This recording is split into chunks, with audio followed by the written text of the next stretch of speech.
What is shaking, everybody? Welcome to a Tuesday edition of the show. We haven't done Tuesdays very often, but we wanted to get a hold of my good friend Dave Flemming to talk a little Giants, a little baseball playoffs. And if you remember, Dave, it was way back when I first started this thing. I don't know, 7-8 months ago. You're one of the few guests that dared come into the backyard. And look, I mean, you look great. I think the backyard has revitalizing properties, and I think more people should come to the backyard. I would have come over today if you'd asked me. I'm in my kitchen. There's no rabbits running around here. I could have. I just thought, you know what? Here's what I thought. I thought I could have asked you, and you might have done it, but I didn't want to make you make that decision. Your season just got over with. You're going to be doing some traveling. I just said, you know what? Maybe another time. Don't get me wrong. Anytime I could get you over in the backyard, maybe grab a beer and see you in person, I'm more than happy. But I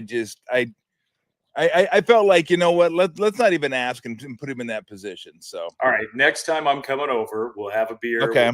We'll pet the rabbits. We'll do the show in the yard. Yeah. Today, let's make sure we keep that in proper context. Dave means a real rabbit, okay?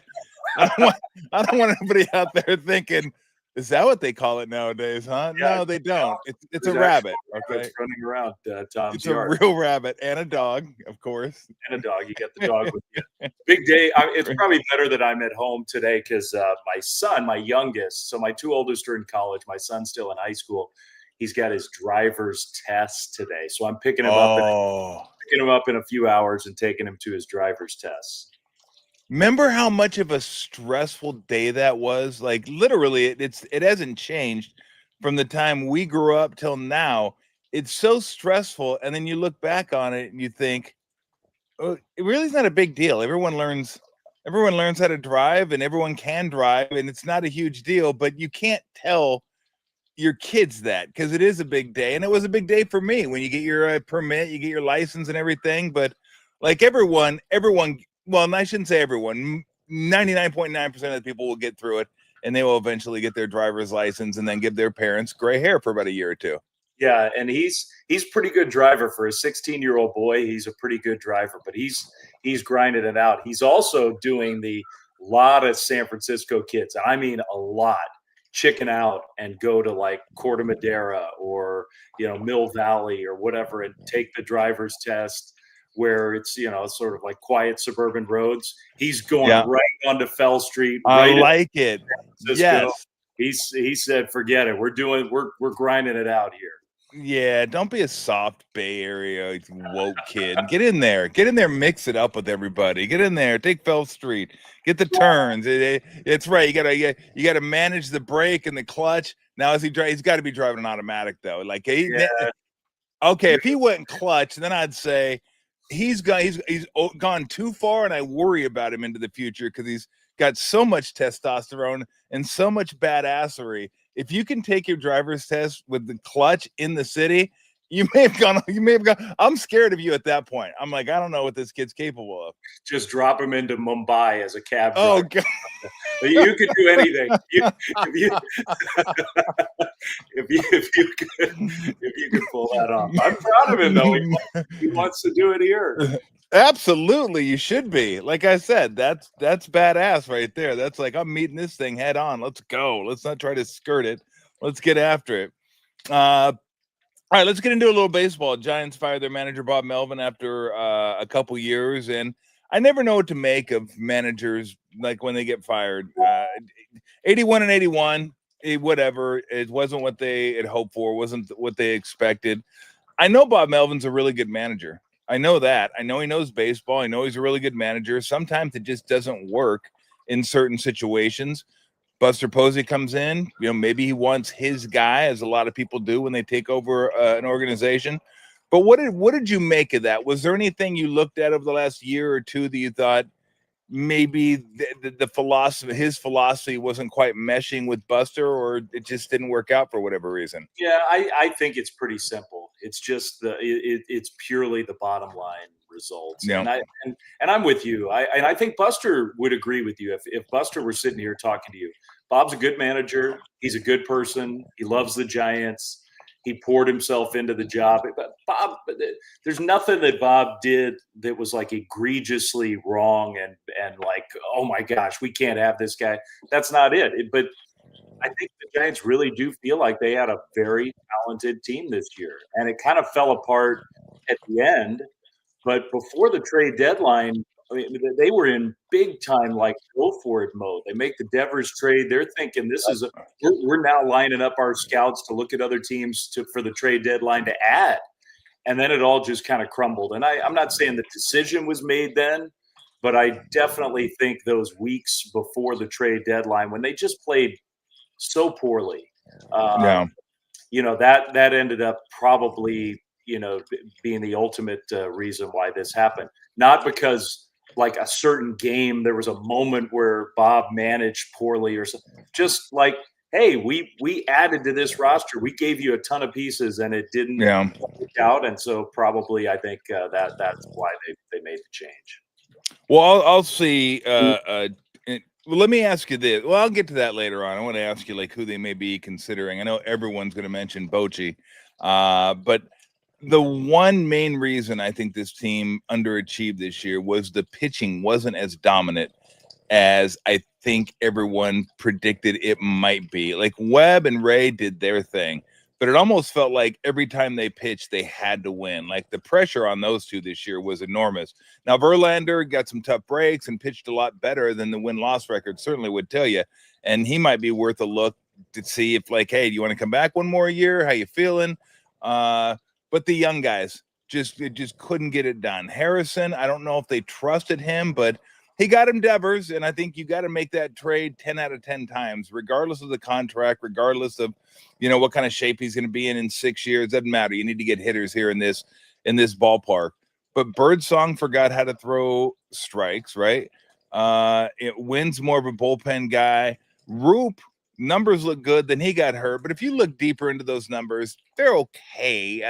And then Wisenhunt comes up. He needs a third pitch. I'm sorry, the changeup fastball isn't gonna get it done. I don't think at this level. Seymour is okay. I just think that's where it kind of fell apart. Dave was like, okay, we got this whole bunch of young pitching, and we should be great. All these choices to make, and they really didn't have many choices by the end of the season with their young pitching. Yeah, they did. I mean, it's amazing. You and I talked at the beginning of the year, and that was part of what we talked about was like, man, they have a lot of choices, a lot of depth, a lot of possible starters. And by the end of the year, they were, just scuffling to find anybody who could take the ball. Yeah. It happens in this sport. And I do agree, like big picture, what's the thing that the Giants need to do most? Get back to being that kind of team and add to the pitching staff. And I would argue that probably the thing that most derailed this season is the Birdsong Roop double whammy of Roop goes down with the injury and Birdsong just, and look, I forgot how to throw strikes. He did. And I don't know, there's probably nobody to blame for that. I think the fact that the Giants couldn't quickly help him get back on track, I'm not saying that was possible, but if you're trying to judge the staff and how everybody managed this roster, and that's not a good thing that happened and they couldn't help this kid. Now that needs to be a big priority for the offseason. But I would argue that probably that derailed this season as much as anything. There was a cascade effect. So those two guys go down, then you're trying to find who can take starts, takes away from your bullpen. Like the guys you were counting on in the bullpen had to go to different roles. They just could never really get back on track with the starters after that. That's going to be a big priority for the offseason for sure. Yeah. I think I looked at it. I think Birdsong was 17 walks in his last 13 innings pitched, and you just tell he was grinding the gears when he was on the mound. But it's not just the starters. I mean, the bullpen, which we thought was going to be like incredible. Hey, let's go Rodriguez, Duvall, Walker. Okay, maybe we'll go Rodriguez, Walker, Duvall now. And then Duvall's one of those guys, like you watch him pitch one time, you think, oh my God, this guy could be the best closer in the game. And then you watch him pitch over a month, you're like, no. I don't know what happened to Walker this year. Walker just completely fell apart. I think Rodriguez, they got a good one when he comes back healthy. I think they got a good one for the back. But I thought they had depth in the back end of the bullpen. As it turned out, they didn't really have much at the back end of the bullpen by the end of the year. So it wasn't just starters. It was the back end of the bullpen that was troublesome as well. Yeah, and I think, and that's where, like, if you're trying to break down like what happened to this team, why is the manager not coming back next year? I would put aside the end of the year. I mean, I think Buster is realistic enough to know that they made those trades. Then Rodriguez gets hurt. Like, there wasn't really anywhere to turn late in the year, and they tried. And for a while, they actually did a pretty good job of kind of piecing it together. But they ran out of options at the end of the year, and I don't think Bob's getting judged on that. But I do think that leading up those moments that you're talking about early in the season, I do think everybody's getting evaluated on that, because all the way up until the trade deadline, they had a roster with a lot of talented arms. And so again, it's like, it's so frustrating in this sport.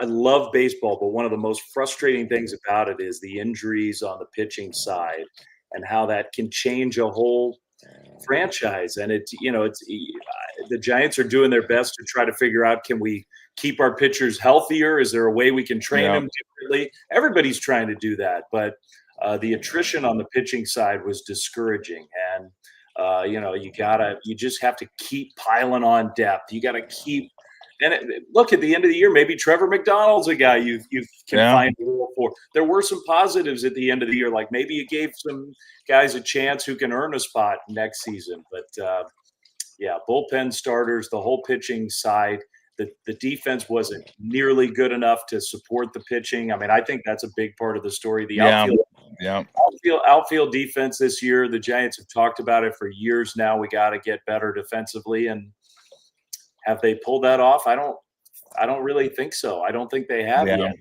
They still need to work on that. Well, what do you do with Ramos? I mean, Ramos can hit.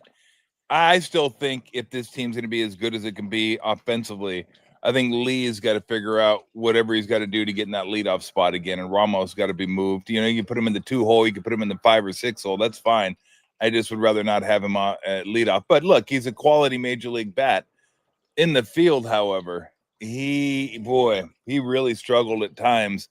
And I don't know if that's just instinctual stuff, like you can work and work and work as much as possible, but it's not going to matter that much. You can't hide him anyplace else. I mean, left field's a place you can hide somebody at AT&T.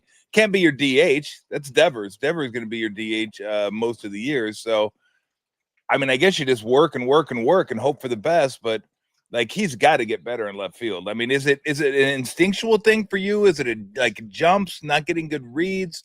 What is it? Some of it is instinct, because the guy is a worker. Like Elliott is not, he's not just like sort of showing up and like, I don't care about it. He is putting in effort to try to get better at that. I would be interested in looking at him. I think when we watched him when he first came up in right field, I think he was a better right fielder than he is a left fielder.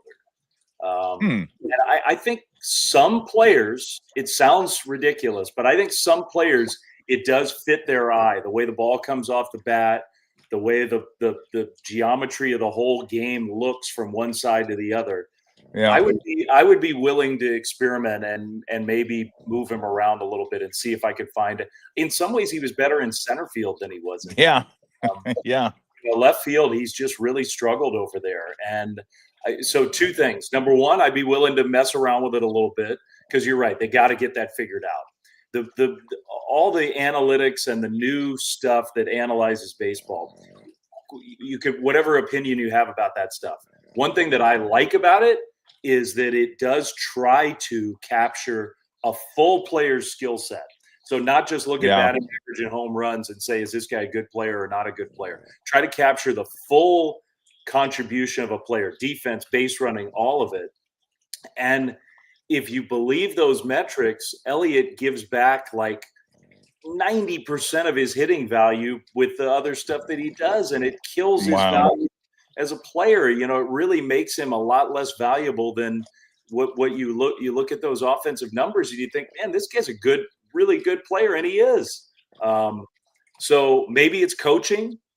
Maybe for Buster, maybe part of it is watching Elliott struggle out there and thinking we don't have anybody who can help him get better. I mean, I think that's at least, it's at least a possibility. Like get somebody who can connect with him on the defensive side a little better. Maybe give him a different look. I mean, I could see Ramos in right, Lee in left, Gilbert, if you think Gilbert can hit enough to be a mostly everyday guy or a part-time guy.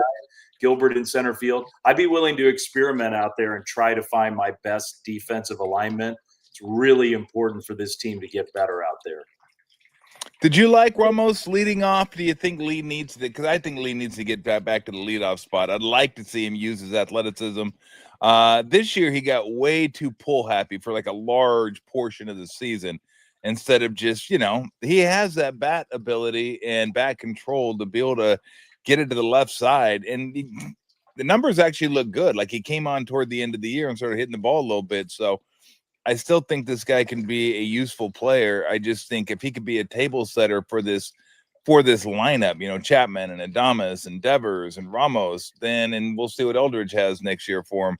But I still think like their best lineup is when he's playing well, hitting well, out of the leadoff spot. Yeah, I agree with you. And I think connecting with Jung-Hoo is another big thing for whatever the new staff is like. And I'm not putting this on the old staff, but it's very clear that they did not help. I mean, Jung-Hoo is a really talented athlete, really talented. He was tentative in the outfield.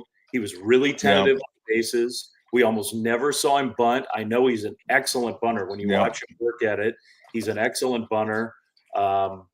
I think they didn't do a very good job of connecting with Jung-Hoo and finding ways to help him explore different ways to be a really good player and encourage him to be a more confident athlete. That to me, that is part of coaching, is like help players find a next level.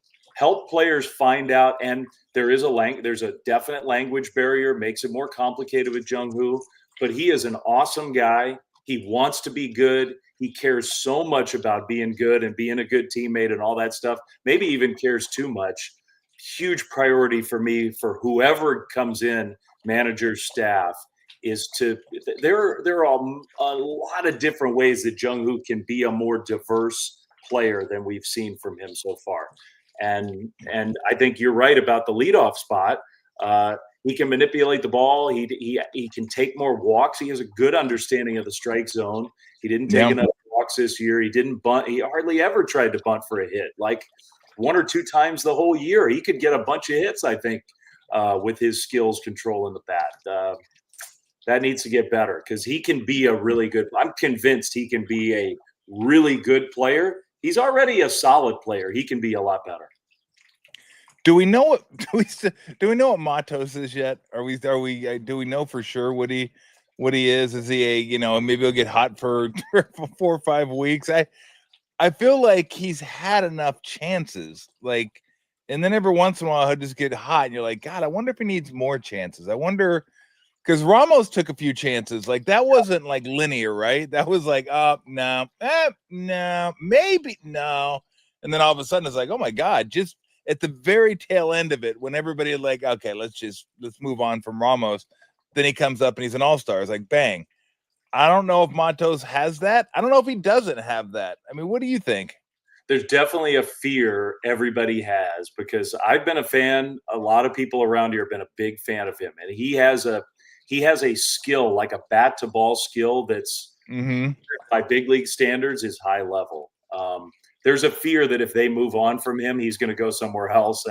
And he's, what is he, 24? I mean, he's still young. He still does have time to figure it out. I would say this about Matos. He isn't as dynamic of an athlete as I thought he was going to be when I was hearing about him coming up. Yeah. He doesn't get good jumps in the outfield. He's not a great fast base runner. He's got some power, and we've seen some of that power, but he's not like the exit velocity king, the bat speed king. the tools are not as loud as probably I thought they were going to be. And I do think that limits his ceiling. And so I had big hopes for Matos. And I still think Matos can be a good big league player, but the lack of those loud tools probably makes the upside a little less than what I thought it was. And the defense, like, look, Matos, I don't know how to evaluate that. I don't know, but he just is not a good defensive outfielder, and that Yeah. For these young players, the ability to come up and help your team in a bunch of different ways while you figure it out on the hitting side is so important, and he just hasn't been able to do that. I wonder how many players in baseball today. And look, instinct is either you have it. I've always felt like either you have it or you don't. But it's not instinct like a wild animal that hunts because, well, it's instinct. I got to survive, and they just know how to do that. It's instinct from playing baseball at a young age and learning things and having a feel for things, and then some of it's innate. I really think that's one of the things that analytics has taken away from the game is we rely so much on numbers, and players rely so much on numbers, whether it be spin rate, the depth of pitches, a break, bat speed, velocity through the hitting zone, launch angle, all that stuff. I think the young generation has probably spent so much time on that they've really forgotten like how to think the game a little bit. And I think that does affect jumps in the outfield. I think it affects jumps on the base paths. I think it affects secondary, all that stuff that you talk about. You learn how to play when you're younger. I think these guys, a lot of them just don't have it because they've never been asked. They're more about the card. Tell me where to stand. Tell me where to play. And then we'll go in there and get the iPad out and work on all these numbers. Yeah, and I think, there was something interesting that Randy Wynn said early this year. Randy's in charge of the Giants minor leagues now. And he told a story about maybe, you've talked about this or I talked about this with you, but he told a really interesting story about when he was a minor leaguer with Tampa Bay.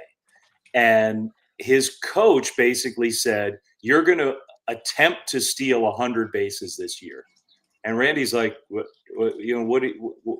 do you mean? Like he was like, well, what about this? And the guy was like, I don't care the circumstance, the score, your job as a minor leaguer this year is to get a ton of reps trying to steal bases. You're going to get thrown out a bunch of times. You're going to keep running. And I think that's kind of what you're talking about. Like, yeah, got to give players a chance to play their way through some mistakes, not be told what to do, but experiment on the field with how their bodies move, what they're seeing, and I agree with you there that needs to probably start down in the minor leagues for a lot of these guys. And I'm optimistic that the Giants are doing that. One thing when you were talking, I don't know if you noticed this, but Drew Gilbert late in the year, somebody interviewed him about his outfield play. And he talked about how a Mets coach, because we showed it on TV. I don't know if you were watching, a few of these games where we I remember that. He has that little hop in the outfield. Yep. Which is really, I don't think I've ever seen anybody do it exactly that way. Like it's not like a little, he takes a real jump at every single pitch that's thrown in the game. And I asked him about it. He didn't really tell me much about it. And then he said to one of the writers, a coach in the Mets minor leagues, they were trying to figure out a way, how does he get better jumps on balls in the outfield? And they just tried it. And all of a sudden it was like, hey, it worked for me. And to me, that was like, okay, that's a good example of how coaching can help a guy get better at one specific thing. You experiment, you try a few things, see what works with the player. Because Gilbert's jumps were like off the charts this year for the Giants. The Giants have their own internal defensive numbers, and they thought Gilbert had some of the best jumps in baseball. And he credited this coach who helped him come up with this. He hadn't done that for his whole life. And that's I think you see that and you hear that, and that can be a little frustrating. It's like, wow, why is it that some of these other Giants players, we're not seeing stuff like that happen with them? I'm not saying we're not seeing any of it, but it does make you wonder, like, are there other things that somebody could be helping some of these guys with that they haven't gotten help with yet? They took the term jump Literally. Literally. There's like literally, we're gonna jump and then we're gonna go. And maybe it wouldn't pretty work crazy. Maybe you got to be a spaz and have the energy of a 5-year-old like Drew does to do it. I mean, you think he's doing a jump. How many times? 150 times a game. Like it takes a lot of energy, but it works. Oh God! Now that's the first thing I would do in the minor leagues. I'd take away, if they have them, all position cards. No one's looking at a card. You're gonna figure out where to position yourself defensively by the pitch, the location of the pitch, what pitch they're throwing, and reading the batter. You just start figuring that out, instead of here's your card, 2 steps to the left, like you're doing the hokey pokey out there in the outfield. It's like fucking, I mean, these guys have no idea. Which, if you ask them to read an at bat, they'd be like, "What are you talking about, read an at bat?" It's like, well, get your face out of the iPad for a little bit. And you know what? Like, look, some of that still does happen naturally, whether the game allows it to or not. And Eldridge is a whole different topic, but he came up to AAA this year and got absolutely pounded with the off-speed stuff down, like one after another. I would go in just for fun and look at, because AAA has all the pitch tracking stuff, so you can just you can just click on his at bats in AAA, and they show that StatCast strike zone and like the pitch map. And I mean, like almost without exception, every game right at the bottom of the strike zone and below, 75% of the pitches to Eldridge, and almost all of them were, change up, slider, curveball, whatever. And there would be one dot up belt high, and it would be a 115 mile an hour home run. It's like, so the encouraging thing is, to me, is he came up to the big leagues at the end of the year, and it wasn't perfect. Kid's 20 years old. He's like fire hose time for him. The info that's coming to him, he's learning so much. But he was very patient with that stuff in the big leagues. He did a great job. And to me, it was like a clear example of, all right, this guy worked on something specifically down there, came up to the major leagues, maybe even a little bit before he was ready. And that work had paid off to some degree. That gives me a lot of optimism about him going forward. No, me too. And look, when you're 6'7", it's like golf. There's a lot of things that can go wrong with your swing. So which makes it even more amazing what Aaron Judge continues to do at his height. I'm guessing you'll concur with this, but I'll ask just in case.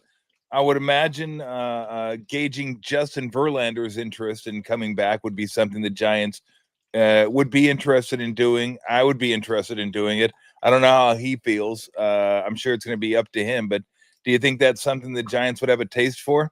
Yeah, I think so. I do. I mean, some of that is, I think, this wouldn't be a knock on Justin at all, but you see how Buster wants to build this team. Like, his strong preference is players who are going to be not.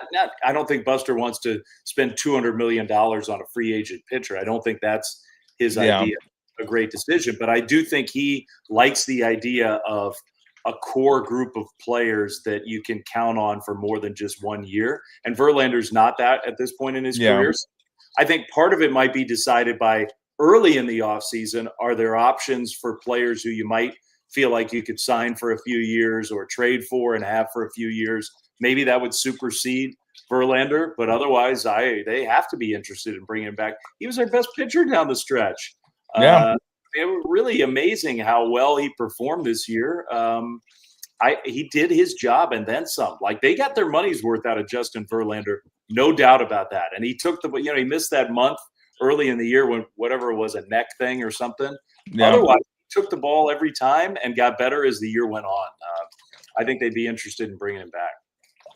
And I don't think they could look at the signings of Chapman and Adames this year and say they're anything other than a success this year. I mean, maybe not like, oh my gosh, what an incredible signings those were. Like, I'm not going to say it was a home run, but it was a triple. Like, it was like, hey, we got what we wanted and then some from these two guys. Yeah, and it makes you optimistic about next year with Adames. Like, okay, the adjustment period got out of the way. Now we remember early in the year, every night we were showing those numbers. He's a slow starter. He's a slow starter. Like, oh my God, we're trying to talk ourselves into this. Like, but I think clearly he was putting a ton of pressure on himself. And I'm hoping that next year that won't be the case, and we'll see this Adames for the full year. Is he a perfect 100% complete player? No, he's not going to win a batting title. He is going to strike out a lot. But there's so many good things that he does on the field, and their shortstop position was a mess for a few years, and it's so much better now than it was. Chapman, another part of what happened this season to the Giants, you and I talked about Birdsong and Roop.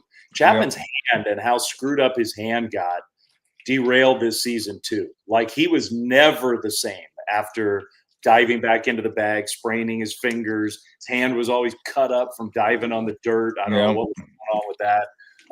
He still had a really good year, and their record with him and without him was stark. Like, they are a way better team with Chapman in there than without him. I'm with you. Those two, that's a good anchor for a team. You got Devers, you got those two, you got Webb on the mound. Like, those are real, true, actual foundational building blocks that even 2 years ago they didn't have. And that's where, when you step back and think even just 1 year to the next, is this roster better than it was? Undoubtedly better than it was. Yes. Undoubtedly. Well, I think also with Adames and Chapman, I think you get great clubhouse guys. Like, these are like gamers and kind of throwback guys, kind of dirt bags that get out there and play. I don't know that Devers is that guy, but you don't need to have a whole team full of those guys, but you do need some of those guys. And I think those guys, are locker room leaders, and it does help that you got one who's a Latin player, and then Chapman. So I just think it's a really good mix of what they give you on the field. And you said, hey, they're not complete play, but if they're complete players, they'd be making $40-45 million a year. I mean, they're getting paid for what they do, and they do those things well. Hell, Adames hit 30 home runs this year for the Giants. When's the last time we saw that? Forever ago. So I think it. And Devers, he is not the rah-rah leadership guy. He is. No. He played 163 games this year. Not 162, 163. Wow. Like, he nobody in baseball had done that for 17 years, something like that. Played 163. I think he missed 4 at-bats this year. I'd have to go back and check. Wow. He got pinch run for in Boston once or twice. He got pinch hit for in like a real blowout game. Otherwise, not only did he play every game, he took every at-bat of the whole year. Like, wow. That is an impressive feat. And you by definition, you are a gamer if you do that. I guess that's true. He was not healthy a lot of that time. Like, he had the back thing, the groin thing going on. He had an ankle problem for a little while. Never one time did he walk in that office and say, I need a day. Not one time. Wow. Now that's impressive. So that teaches everybody a valuable lesson. If you have kids growing up that are playing baseball, give them a nice tobacco plug. I mean, you'll be ready to go the rest of your career. Just jam that plug in there, and then you can stick it out and play with it and chew on it and stick it back in there. And we miss the 70s. Thank you, Devers, for keeping it alive. He would fit in back then. And we did these close-up shots of him sometimes this year, and like the drools coming down one side. Oh man, people don't know what baseball is like back then. Like, literally, like Rod Carew had the massive chaw of leaf tobacco in. Then they'd have the snuff that they would do. I mean, for those that don't know, and used to get Sports Illustrated sent to their house, or maybe used to go to the local liquor store or whatever and pick up a Sports Illustrated. I mean, certainly it's not what it used to be. I don't even know if it's a magazine anymore. It's just online stuff. But go back in the 70s. It's the greatest Sports Illustrated cover of all time. It's former first baseman of the Phillies, Dick Allen, smoking a heater on the cover of Sports Illustrated. It's like, did that happened? Like, literally, that happened.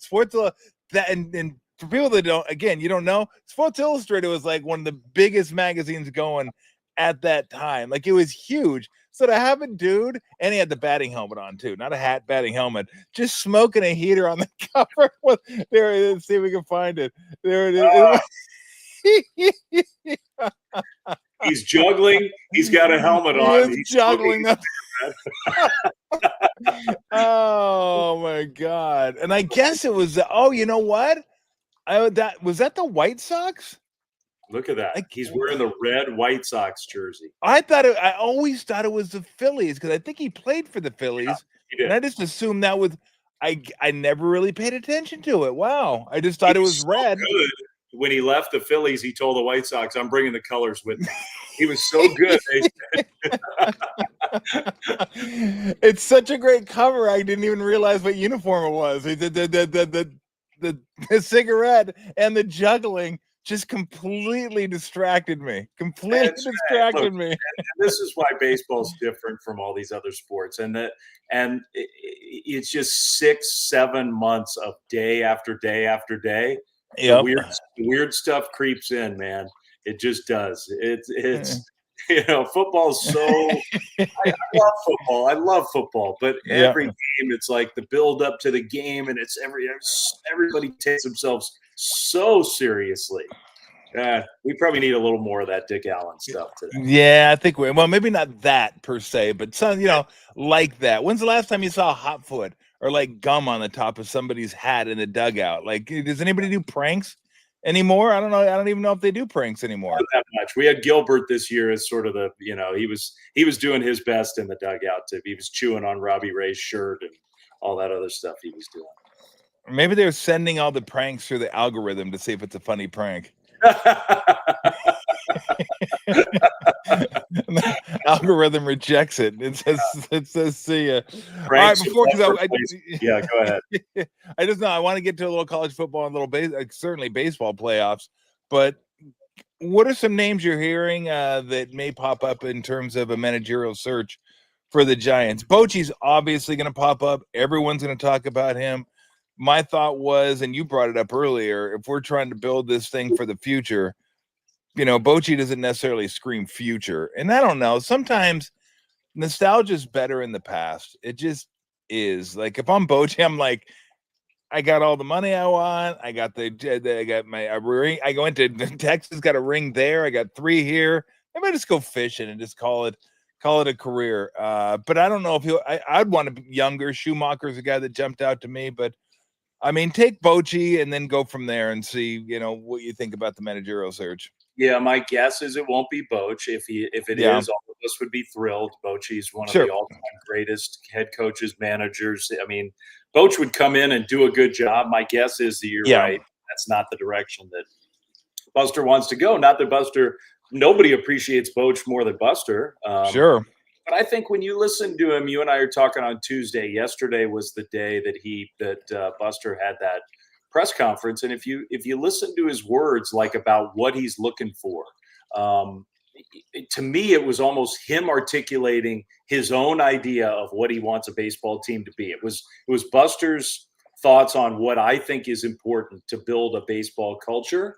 And so I think that's Buster sort of talking out loud and saying, I want somebody who believes in those same things that I do. And Bochy does, but I think Buster wants, I do think Buster wants a new, I also think the Giants are in need of some fresh blood, some new, I think bringing in some different ideas and somebody from the outside is not the worst thing to combine with a lot of really smart and talented people that the Giants already have and a good roster in place. So I'm with you. And I think I don't really have a list of names, but I think it's possible it sort of comes by us that whoever it is could be a surprise to a lot of us. I mean, I think Buster's going to cast a really wide net and talk to a lot of different people. And it might not be the standard list of, you see the names pop up of who are the candidates for the Giants managerial job. My guess is that that list that we've seen, it's not going to come from that list. I think it's interesting. I think it's going to be somebody who's pretty different. All right, let me see what we got going on. 1-1 going into the 7th, Tigers and Guardians. This would follow a familiar script for Skubal going against the Guardians. Give up one run and lose. I mean, the Guardians, I think, finished the season 24-8. And it's weird, Dave. I looked at this matchup because the Tigers were one of the best teams in all of Major League Baseball all season long. Well, until the end. Then they just started a nice slow descent into a rocky landing. But I looked at the Indians. I go, okay, I haven't watched their Guardians, excuse me. I'm trying to what do these guys? Okay, what do they do well? And I was looking at the stats. I go, what do they do well? I'm not even sure what they do well. I mean, they got Jose Ramirez. I mean, that's what they do well. Gavin Williams is pretty good. Cade Smith has been okay. I mean, they lost Clase, they lost Ortiz. This team faced a lot of turmoil. They don't hit the ball that well. I mean, it's like Ramirez, Kwan, Manzado, I think the first baseman. But defensively, they're tight and they can run a little bit. But it's just, what do you think of this matchup? And they've played each other 6 times in the last 2 weeks. The Guardians took them down in Detroit, swept them in Detroit. But this is an interesting matchup to me. I'd kind of like to see the Tigers advance just because they haven't and the Guardians have. But I do like Stephen Vogt, and I think he seems like a really good dude. So it's an interesting matchup. Yeah, and I like Scott Harris a lot, who's running the Tigers. Yeah, I right. pull for Scott.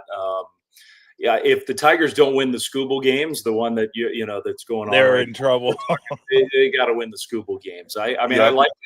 Having an ace is so important this time of year, but it's not important if you lose those games, then you've given up your advantage. Yeah. So you got to win the Skubal games. Here's the thing about Cleveland. I think you could kind of say this about Milwaukee in the National League. These teams that build, and it's a really admirable way to build a team, really is. Like, we're not going to make the mistake. We're going to let our opponents make the mistake. We're going to put pressure on you with our defense, with our base running. We're going to throw strikes. We're not walking people. Like, all that stuff is, I really like that way. It's a fun style to watch.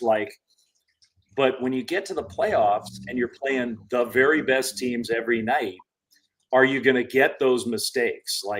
Now, last year the Yankees melted down in a couple big spots in the World Series. Yeah. But to me, most of the time, this time of year, the talent starts to win out as opposed to the team building and the sort of style of play that can carry the day over the regular season when you're playing good teams, but also a lot of teams with flaws. So I guess that's a long way of saying that I'm not sure I see the ceiling of that Cleveland team, or really Detroit for that matter. Whereas, you look at the Mariners and they've got a couple really good starting pitchers. They've got an excellent bullpen, and then they've got Raleigh and Rodriguez and Eugenio Suarez and Naylor, and those guys are talented players. The Blue Jays have a couple of good starters, and they've got guys in the middle of the lineup that you kind of believe in. The Yankees obviously have Judge, who can win you a bunch of games. I like the Red Sox chances. Red Sox Yankees is impossible to predict just because they know each other so well. But when you have Garrett Crochet and Aroldis Chapman, you got the ace and the guy who might be the nastiest in the 9th inning right now, which is amazing after all these years that Aroldis can still. I like that formula too. I guess what I'm saying is I tend to think baseball is unpredictable, but talent this time of year usually rises, and the teams with that high-end talent, Phillies have it, Padres have it, Dodgers have it, Mariners, Red Sox, Yankees. Those are the teams that I tend to favor. Yeah, I think you're selling the Brewers short if you're comparing them to the Guardians. They were 3rd in Major League Baseball runs scored, and they were number 1 in run differential. I think they don't have that one guy, but I think they got a bunch of guys who, you look at OPSs, they're 760 to 810. Like, they got a bunch of guys that can beat you. Woodruff's missing. That's not going to help. The bullpen's good. I like the defense. I mean, I don't know how Quintana's doing it this year. I watched him; he was terrible with the Angels like 4 years ago or something. I'm like, wait, what happened? Did he go visit Ponce de Leon? I mean, how's this guy back to doing what he does? But I do agree with you. Like I look. And well, let me ask you this because I won't break it down into each matchup, but let's just start off with the Dodgers in the National League. Like the Dodgers are the weirdest team because the Padres are the one team. If you get to the 8th inning and you're losing, you're probably in trouble. Then go Miller Suarez, and good luck scoring against those two guys. Suarez has given up a few runs lately, but Miller hasn't given up a run in 20 outings. The Dodgers, now that they got their pitching back, don't have a problem getting a lead. They just have a real big problem holding that lead. Their bullpen is just arsonists. I mean, they come in there and they just light stuff on fire. It's really incredible to watch what their bullpen does. What do you think of the Dodgers? I mean, is it going to be as simple as, look, if the bullpen does their end of this deal, they should be fine. If not, all bets are off. Well, I mean, I think two things. Number one, it's a lot harder than because I've read some places like, well, look, Sasaki's in their bullpen now, and maybe in the later rounds, Kershaw will be in their bullpen. Or not the same. It's not that easy to do. It is not. You just dropping these dudes into a different role doesn't always work. That's hard. So the bullpen's going to be an issue.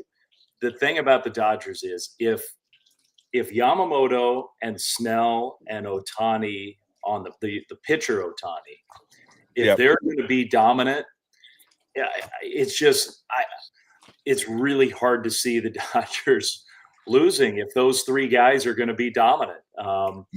And Glass now. And you got Glass now too. And having 4 is a big advantage because you see a lot of teams with 2, and then you get to the best of 7, and all of a sudden it comes a total mad scramble to try to cover those games. When you got 4, it's pretty comfortable. Like you're feeling good every game out there.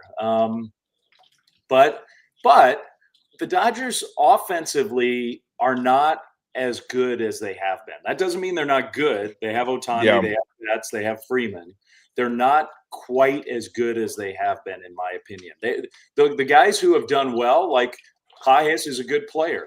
Pages, Max Muncy is still a good player. Teoscar Hernandez is a very good player. But those guys, good pitching can attack those guys. So that's the thing about the Dodgers that I think is a little different than it has been in the past. But the starting pitching getting healthy at the right time for them is a huge advantage. I'm just looking here to see if Will Smith is coming back. Said he's going to be on the wild card roster. So he may have been their best all-around hitter outside of Ohtani this year. Betts struggled this year, but he's still Mookie Betts. So obviously a guy you take very seriously in the middle of that order. They're pitching. It's the starters. You got no issue with the starters. In fact, it's the best. It's the deepest in the game. But you get to that bullpen, and nothing sucks the life out of a team like losing a game in the bullpen, especially, when it comes to playoffs. Those are tough losses. But as far as talent, I would say the only team in the National League that really can kind of compare with their talent is Philadelphia. I mean, Philadelphia has that top end talent. I mean, you get to the top of the lineup, and if Trey Turner's going, it's good luck getting through Schwarber, Turner, Harper. I mean, Castellanos is kind of hit or miss. Rio Muto doesn't have the best of years this year, and Baum wasn't as good as he was last year, but it's not easy. I tell you what, I might even pick them to come out of the National League, Dave, if Wheeler was healthy, because the other 3 pitchers, they're still going to be able to compete. I mean, there's no doubt they're going to be able to compete with they got Suarez, they got Sanchez, and Nola's been he's been pitching better. But if you had Wheeler, that'd be your guy at the top of that, and then you got Suarez, Sanchez, or whatever you want. Now they got Duran at the back end of the bullpen to solidify that. I might have picked them, but boy, missing Wheeler, that's a tough one. It's a killer, but they can overcome that. They are good. They can to overcome that. And to your point about the bullpen, as good as those Dodgers starters are, you're facing good lineups that are going to make you earn it, and those guys are not going to pitch complete games. They're not. So But those middle innings, 6th, 7th inning, if the Dodgers don't have a big lead and you're facing good pitching on the other side, then they are very vulnerable. So, I mean, that's the nightmare scenario for the Dodgers. And for the Phillies, I think that's it. Like, can those starters just, if that's the matchup that we get, which we would get it in the second round. The baseball playoff bracket is a little frustrating in some ways, but so the Phillies would play. Do they reseed? I don't think they reseed. They it's just like basketball, which is there you go, Detroit 2-1 in the top of the 7th. Basketball does that too. I'm like, what is this, the NCAA tournament? Like, why doesn't the team with the best record get the advantage of playing the worst team left? Why would they have to play maybe even the second best team in some situations? It's like, I don't know. I mean, is everybody doing pools that I don't know about in their offices, like baseball playoff pools, NBA playoff pools? Like, how difficult, Dave, is it to say, you know what, you were the best team, you get to play the worst remaining team? It didn't seem that difficult. And then the travel, all that. Shut up. Look, if they asked you to get it done, you'd find a way to get it done. I hate that excuse. Yeah, and credit to the Brewers. Like, look at that bracket. Like, look at what that looks like to win that number 1 seed and not have to face the Dodgers in the division round. Like, that is. I'm not saying the Padres and the Cubs aren't good. They're really good. But the Phillies get the 2 seed. They have a great year, and they're staring at LA for a best of 5 in the division series. That is not easy. But look at the Blue Jays. I mean, the Red Sox and the Yankees. Are you kidding me? Give me the Tigers or the Guardians. I get one of those. I don't know. I don't know what Manfred's doing. Yeah. It doesn't feel. It feels like you could. It just the easy solution is just let's reseed every round. Like the reward games that earned it in the regular season by giving them the best matchups. But I don't know. Maybe the Phillies. Maybe there's a little silver lining, and you get the Dodgers for a shorter series. Maybe there's something to that. I mean, you saw the Dodgers last year really struggle. 2 years ago, they lose in the best of 5. Last year, they should have lost. I mean, the Padres let them off the hook, and then after that, the Dodgers' dominance sort of came out. Like best of 7 series, it's like the talent really wins out. Maybe it's better to get them in a best of 5 where you win the first game and you're in a great position. Philly will be rocking. That ballpark will be unbelievable. There's probably no place right now in the game for a playoff game like Philadelphia. I mean, that's a really and look, the Reds. I'm not saying the Reds are going to win that series, but Hunter Green starts game 1. They can pitch. Like they can pitch, and if Hunter Green just goes out there and is the best version of himself, they're going to have a hard time scoring runs. The Reds could steal game 1. If you win game 1 in a best of 3, exactly. You're one fluky thing away from advancing. So I don't want to dismiss the Reds' chances. They have a chance to win that series. Yeah, I mean, you get a little sphincteritis setting in, and you never know what could happen. But the Reds are so weird because 4 years ago, maybe even 3, they're all hit, no pitch. Like they'd score 7 runs a game and lose. And now you look at them, you're like, now they're like, I don't want to say all pitch because they can hit a little bit, but they're certainly pitching dominated. Like they win because of their pitching. Abbott and Lodolo and Green, and it's like kind of crazy the way they've turned this thing around, and kind of shows you the importance of developing young pitching. You get that in there, all of a sudden you're good to go. Yeah, and it gives them a chance in that series. I don't want to bring this back to the Giants. We're doing more big picture stuff, but it is, God, 83 wins got it this year. I mean, if you'd asked me at the beginning of the year, I would have said 87, 88 in the National League. 83 got the Reds in. Like, just a few more. That is frustrating because, then as beat up as the Giants are, and their bullpen's vulnerable and all that.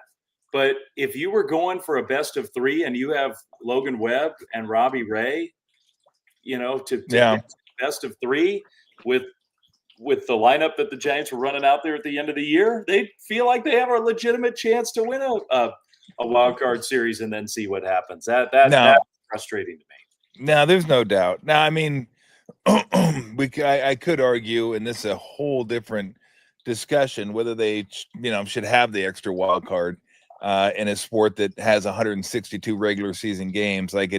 To me, if I got to grind 162 regular season games and get beat by a team that has 82, 83 wins, I'm not real thrilled about that. But look, it's about money. It's about all that. So whatever. It's never going to change. It'll never go back. It'll only expand. Basketball has added the play-in game, which is literally the dumbest thing that I've ever heard of. I keep trying to convince people it's stupid, but the ratings are good. People watch it. I go, well, yeah, we all watch single elimination stuff, right? It doesn't matter if it's good or not. It's single elimination. It doesn't matter. It doesn't mean they deserve to be there. They don't deserve the right to get into the playoffs. At least that's 7 games, so it's kind of hard to advance from a play-in game on. But it's the economics of sports now. They're trying to get more high-end games so they can charge more advertising so they can keep pace and make more money. I mean, it is what it is. So you deal with it and you move on. Yeah. So. And I'm not going to complain about having playoff games to watch. No, I know. It's fun to watch them, but yeah, it is. I'm with you. If it's just on fairness of what are we doing here? Are we really trying to reward teams for championship caliber play, especially in baseball? Now, the flip side is the thing about basketball that drives me crazy. It's we got to watch all these games where one team can't beat the other. In basketball, it's the 8 seed is not winning this series. Agree. And so then we're going to run it out there for 4 games and just or even 5, then they steal a game. It's really, we got to get back on the plane and go do this again. At least in baseball, you truly can envision a scenario where the Diamondbacks did it a couple of years ago. There is at least a possibility of a true upset run in baseball. And so that makes the actual playoff games to me very compelling because of that. Might not be fair, might not be I agree. The right way to do it, but it makes the actual playoff games really, really interesting to watch. No, I couldn't agree more. Last year, right? There's no chance the Grizzlies were beating the Thunder. Just wasn't going to happen. Zero chance. Zero chance. We're just going through this for what? Which is why in baseball I'd be more upset after 162 games. It's yes, we could lose to this team. Correct. That won 15 fewer games than us. So in basketball, they're yeah, we don't care. We'll take care of these guys. Playoff share will get bigger, and we'll be fine. So, all right. So, who do you like to come out of the National League and American League? I bet on the Brewers. So obviously, I'm gonna pick the Brewers. I don't know if I'd pick them, but I like them. I think they got just good a chance as any. I'd probably go Philly if I was just being if I didn't have a little wager. I'd probably take Philly. And in the American League, boy, that's just. I don't know. I mean, I like where the Yankees are at. The bullpen's a little weird. Williams wasn't great. Duvall wasn't great. Bednar's okay. They got the 2 starters in Rodon and Fried. If they had Cole, now you'd be talking if Cole were healthy. But they got a bunch of hitters on that team too. So, I guess I'd probably take the Yankees. I'll be rooting for the Mariners just because it's kind of a fun story. As a Moose mascot ever made it to the World Series? I doubt it. No. So yeah, that'd be a first. I'll root for Seattle, but I'll go.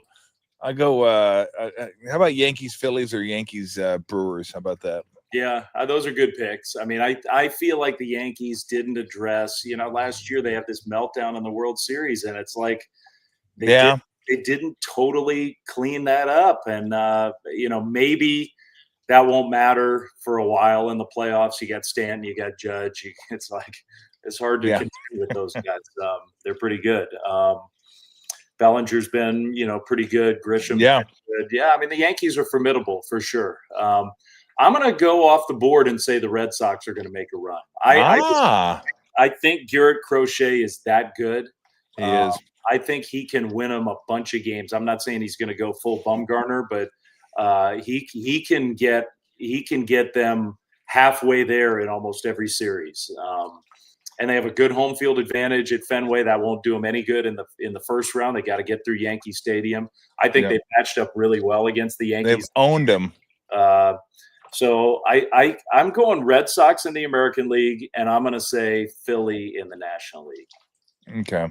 Yeah, no, I like that pick. I think the reason I said before, like, I think that best of 5 against the Dodgers, that's the best way to have to face LA, is not to have to get strung out in a 7-game series. Like, have a best of 5. 3 of those games are in your ballpark. The fans would be absolutely insane. So I give the Phillies a little edge in that. Yeah, I like that. And the Red Sox have owned the Yankees this year. I don't know what the exact record is, 10-2, 9-3, something like that. And the Red Sox feature one of the best feel-good stories of the year. Trevor Story came back this year and was healthy and had a really nice year for them. I think he led him in home runs, might have led him in stolen bases as well. Like, he was really, really good this year. So now, and then they're fun. Red Sox are a fun team to watch. So I could definitely get behind. I'll definitely be rooting for the Red Sox. Like, that's my one. People asked me last year, especially here, like Northern California, nobody roots for the Dodgers here. Everybody, that doesn't matter who it is, hate the Dodgers. I'm like, look, I'm down with that unless they're playing one team. Then I got to be with the Dodgers. And that was the Yankees. Like, the Yankees are my team. That's like a no, I'm not. I don't care who they're playing. I don't care if they're playing Satan's 9. I'm still rooting for Satan in that one. Like, I don't want to, but I'll go with him. Like, I'm not high-fiving him, but I'm going to root for him against the Yankees. The Yankees are my team. There's like a few teams: Yankees, Cowboys, Notre Dame, maybe Duke basketball. But there was like 4 or 5 teams out there that, like, okay, that's the team that I just can't stomach rooting for. Cad just can't do it. Yeah, and look, I love Aaron Boone. He's a friend of mine. I worked with him. I pull for Booney, but you go there, like, I called the World Series last year for MLB. You go there and they treat you like, get out of our way. Do they really? Oh man, it's like, what can we do to not help you? That seems to be the theme. What can we do to not help you? It's just, there's zero humility of like, hey, we're part of the big picture. We set our own rules. We don't follow the guidelines that MLB says about access and getting to talk to players. Nope. We're just doing what we want to do, and makes it hard to really have a lot of warm feelings around there. I love Booney. I love the city of New York. I love how passionate they are about baseball there. Like, it's so fun to be in New York for a big baseball game. The whole city's talking about baseball, thinking about baseball. It's really a cool thing, but yeah, the evil empire is real. God. Oh, we didn't even get to a great story. How great a story is that? The Mets don't make the playoffs. Oh, my God. Fantastic. Oh. I was so happy. I was like, oh no, the Reds lost the last day of the season. Oh, the Mets lost too. Perfect. And I love the fact that they could have got in and they didn't, because they couldn't beat the Marlins, who are actually better than most people realize. But still, it's like so great. Cone, $300+ million, all that crap, and then you don't make the playoffs. I mean, it's really like, I'm totally like, I'm on Team Schadenfreude. I do, in certain cases, root for other people's failure. And that's one of those cases. I rooted for their failure. And no problem. I have no problem saying it. You got failure with a capital F. That was not great. There's no doubt about it. All right, before we let you go, and I appreciate you joining us, just your take on college football so far this year. I'm not sure we have a dominant team this year. I think Miami may be that team, but I think we're going to find out this, they got to play Florida State at Florida State. So we'll find out if Miami is for real. I think Oregon's definitely for real. That may have been the most impressive victory of the season, to go into Happy Valley at whiteout and grind that thing out with a quarterback, Dante Moore, who hadn't seen anything like that in his career. So he went up there and he handled it beautifully. I think Oregon is probably that team. Miami, we'll find out a little bit more, but it's kind of an interesting college football. And now the playoffs, where they're set up, Dave, you can lose a game, maybe even 2. Bama's back in the mix now after going to Georgia and winning that game. What are your overall impressions of the first month of college football? Yeah, it's a new world of college football, and it makes it so much harder to evaluate teams early. Yeah. There's just so much player turnover. Teams get better as the year goes on. I think judging in the first few weeks is really difficult just because there's just chaos with these rosters and programs. I'm with you on those. I mean, I think Oregon and Miami have been the two most Yeah. impressive teams. And Ohio State looked good at Washington too. That's a good win. The freshman Very quarterback, good win. Yeah. freshman quarterback was poised, and that is a Yep. really hard place to play. And it's derailed a lot of good players over the years. And I wasn't there, but I'm sure it was jumping.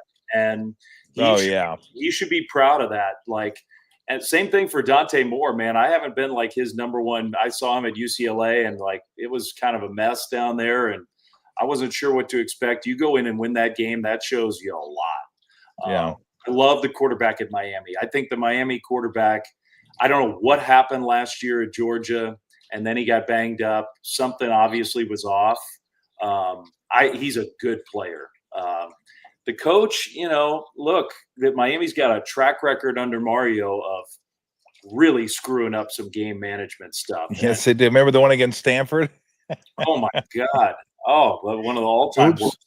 Yes, Georgia it was. Tech, then he goes to Miami and has the Georgia Tech debacle. Yep. Yep. That's to me is still a big question for that team. They have a lot of talent. I think, you said maybe a 2-loss team. It's possible this year we get a 3-loss playoff team, which, how do I feel about that? When I watch these big college football games, they still feel big and they still feel really fun. It would be disingenuous for me to say, oh, it takes away the fun of the regular season. No, I'm enjoying the regular season. It's been awesome. But there's so much more of a cushion. Like there's going to be a team that we have either dismissed or aren't thinking about much right now that gets hot, and by the end of the year, we're going to say is one of the favorites. It's definitely a wide open year in college football. The SEC may not be quite as, it's funny because the SEC is going to get a bunch of teams in. They have most of the good players, but I look across the SEC and I'm not seeing like the dominant teams that we've had. Georgia is more flawed. Alabama is definitely more flawed. Texas is way more flawed than we thought they were going to be. Oklahoma's good. I like Oklahoma. They have a real good chance to go to the playoff, but I don't think they're a perfect team by any stretch. Wide open year, that is typically fun. Like it's going to be hard to predict. Once you and I are talking before that college football playoff, that's going to be hard to figure out. Yeah, I think, and people were, they pointed out all the blowouts in the first round last year, the playoffs, and my comeback was always, well, would you rather watch Notre Dame blow out Indiana in a playoff game that at least starts out meaningful and kind of it degrades a little bit as the game goes on, or would you rather watch that same game in an innocuous bowl game where 7 guys aren't playing because they're all opting out, getting ready for the draft? I go, it's a no-brainer. Like, why wouldn't you want to have those playoff games where at bare minimum you get to watch the players who you'd watched all year, barring injury, play in those games because there's something meaningful behind those games, advancing in the playoffs? Or do I want to watch the Emerald Bowl or something where nobody plays? They go, to me, this is like, the system didn't work perfectly last year. I think the seeding, which they're going to fix this year, was a little wonky. But I'm all in on this, and I agree with you. I like watching Oregon at Penn State, whether it's a 14 playoff or 12-team playoff, because it's 2 really good college football teams playing against each other. Georgia, Alabama. By the way, I watched both those games. As good as Oregon Penn State was and as cool as the whiteout was, I swear every time I watch an SEC football game, I'm like, it's just different down there. It's just, you feel it on your TV when you're watching. You're like, I'm sorry, Penn State. It ain't Georgia, Alabama. It just isn't. No. And our crew had a kind of a weird game. We went to Mississippi State in week 2 and had Arizona State at Mississippi State. Maybe that was week 3, whatever it was. Yep. And Mississippi State won 2 games last year. 2. They were 2-10 last year. They were 0-8 in the SEC. This was their first home game, so it must have been week 2.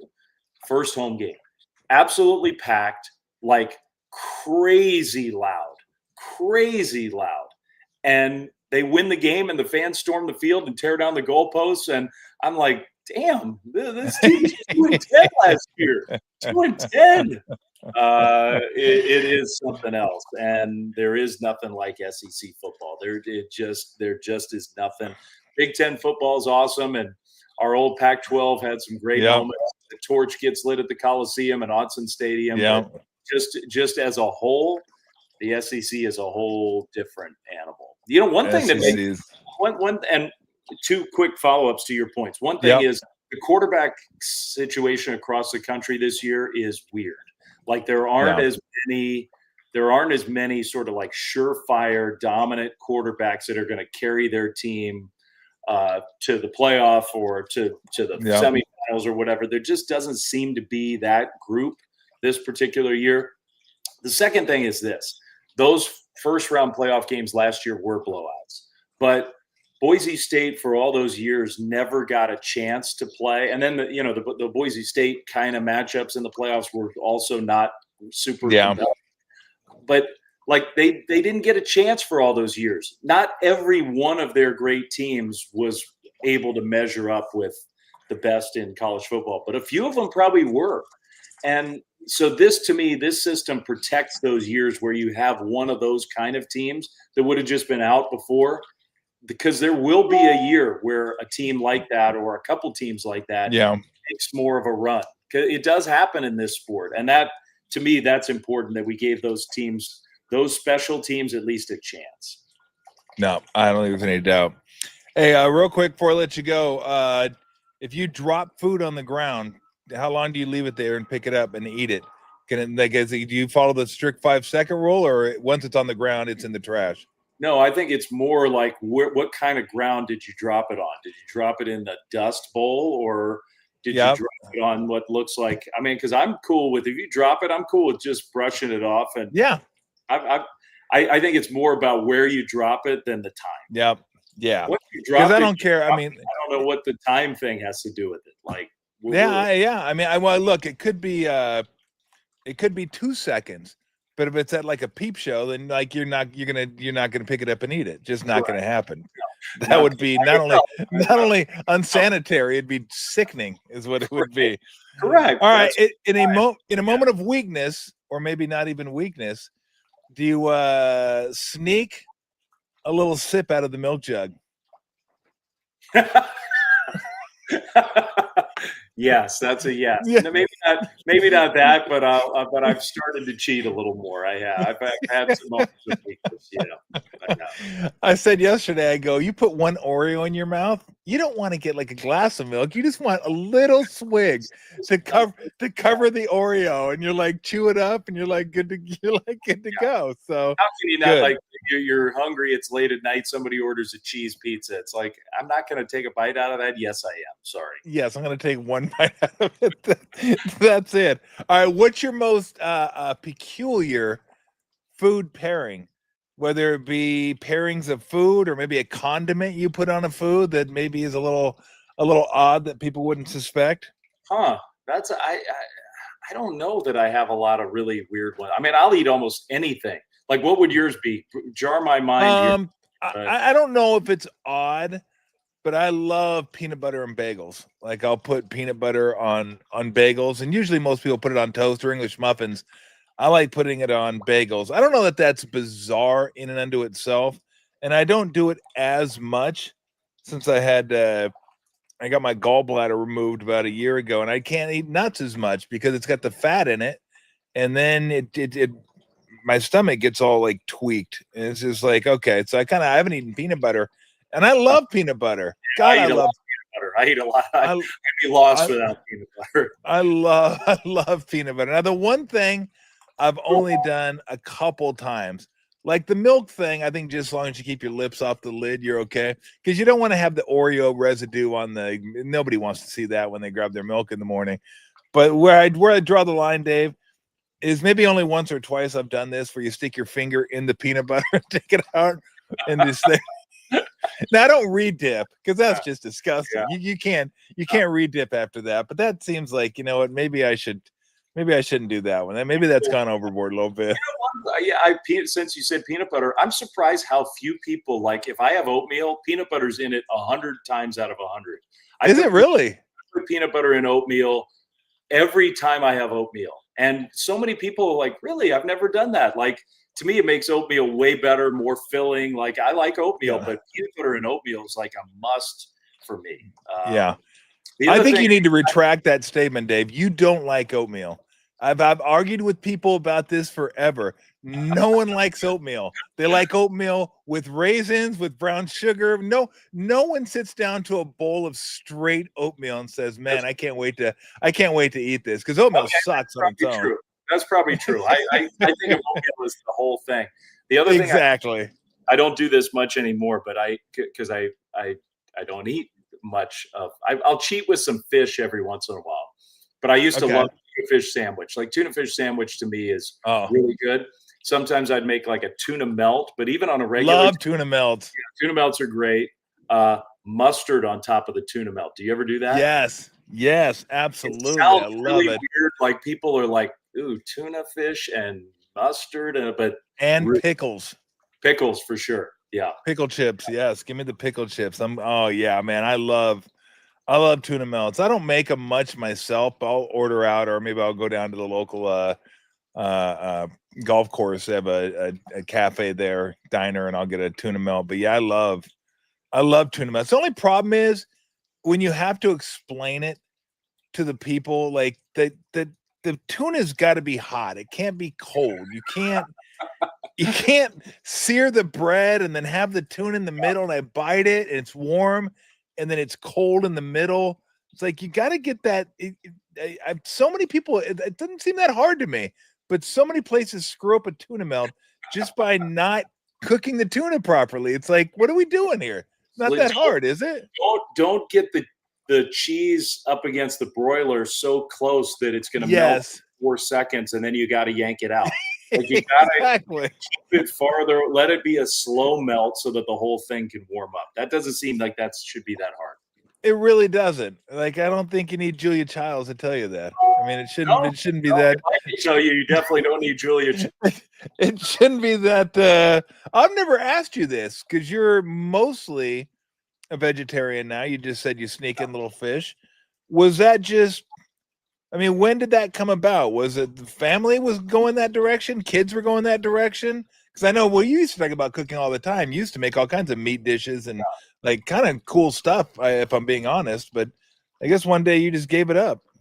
All that cool stuff that you and I talked about during the pandemic. Yeah. Then I got my checked at in October of that year, and it was bad, really bad, like bad. Scared straight. Yeah, so I got scared, and back then I didn't want to. Now I'm taking every pill I can take. I've thrown that out the window. But back then I was so young. I gotta let me try to do this on my own and not. So I really got scared by the blood work was not looking. Yeah. And I a lot of you and I would talk about. I make these carnitas and slow roast. Yes. Stuff, and I'd be out on the grill, and then let's make some homemade ice cream to go with that. What could go wrong? Lord. Do you miss? I'm sure. I mean, I would imagine you miss it a little bit, but do you miss the cooking that went along with it? Because it's kind of fun to cook those dishes. How much do you miss that? Probably more than I miss eating it in a way. Yeah. Now, the fact that my oldest two are in college, I miss it. I probably don't miss it as much because that's what I loved about it was we would all kind of pitch in, and so the cooking was like all of us together. It was a chance to be together. So now that we don't have as much of that time, I probably don't miss it quite as much. But I love it. I mean, last night, you'll laugh at me here. So my wife's going to go see him. It's family weekend this weekend, so she's going to go see the girls, and they like homemade granola. So last night I was making. I made the homemade granola to send with my wife for family weekend. And while I was doing it, I figured I got a big mess going. I made some homemade pickles since you brought up pickles. I love making Wow. Look at you. Why would I laugh at you for making homemade granola for your daughters?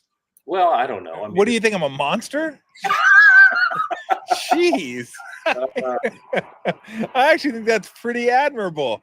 That Day you're making one of homemade the- granola day for your. one of the baseball off season. I've got pickles and granola going. Oh my gosh! Are you doing any baseball playoffs? Only the World Series. I'll do the World Series again Okay. for MLB. So if you're on a Okay. military base somewhere, if you're in London or Australia, On a military base or in London. you'll be able to watch me. It's great. We get huge, What? huge ratings in London. Massive. Hey Dave, as always, it's a real pleasure.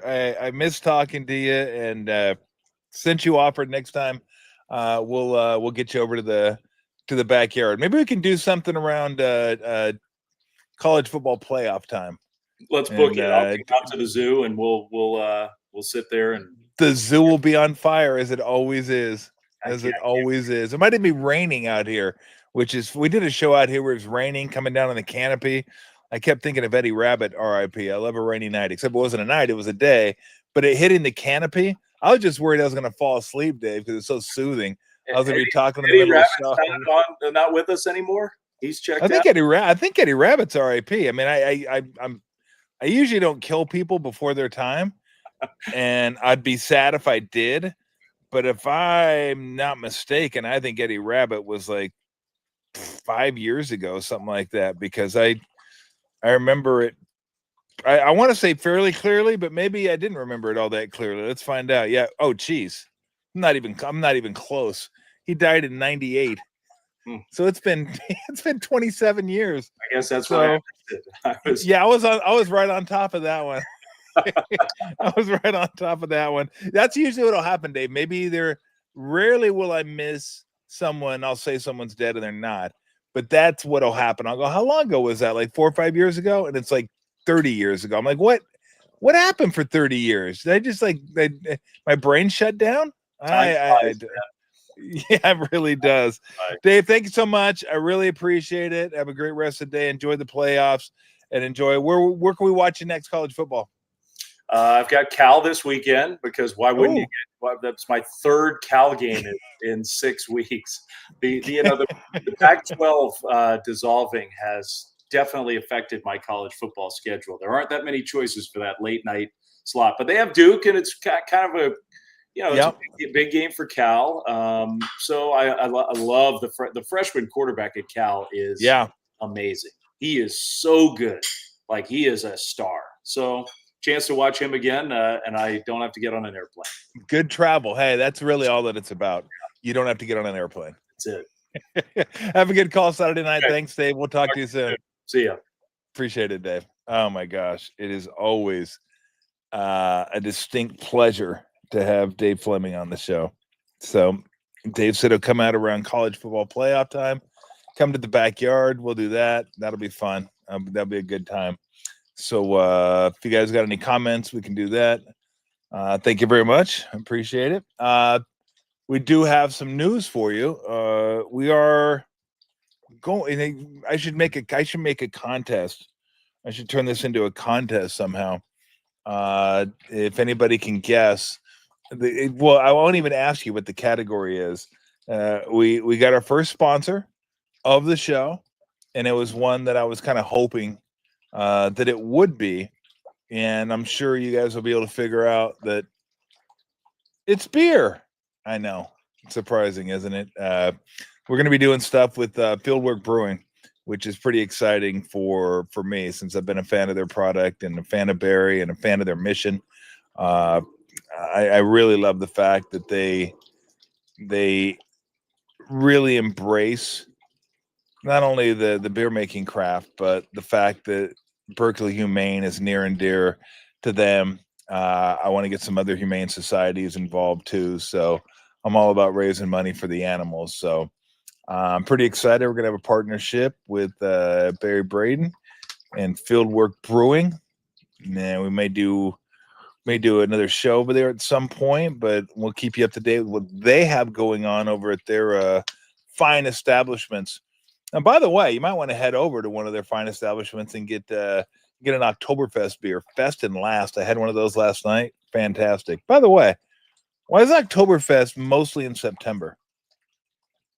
I don't know, but I thought it'd make more sense if Oktoberfest was in October. It ends in October, but the bulk of Oktoberfest is in September. I guess maybe it sounded better. Oktoberfest does sound better than Septemberfest.